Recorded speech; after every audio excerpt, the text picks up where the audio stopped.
anumang gawin mo sa iba ay gagawin din sa'yo. Ang isang bulag ay hindi makakaakay ng isa ring bulag. Mauhulog sila sa hukay. Bakit mo tinitingnan ang puwing ng iba, ngunit di mo pinapansin ang dumi sa iyong mata?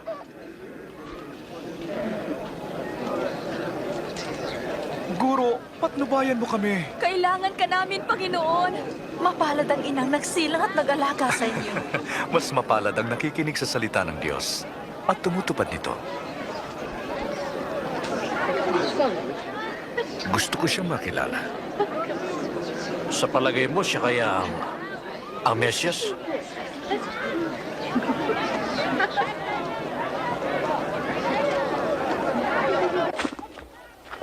Isang Pariseo ang nag-anyaya kay Jesus na maghapunan sa bahay niya.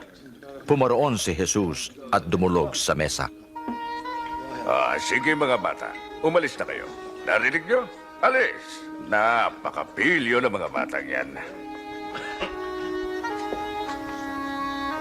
Anong ginagawa niya rito? Hindi ko alam.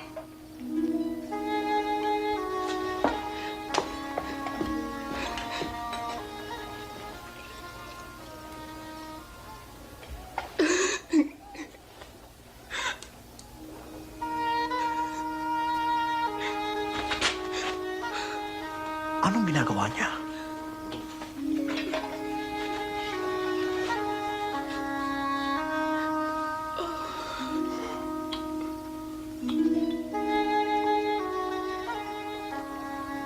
Kung propeta ang tao ito, ay dapat alam niya na makasalanan ng babaeng yan.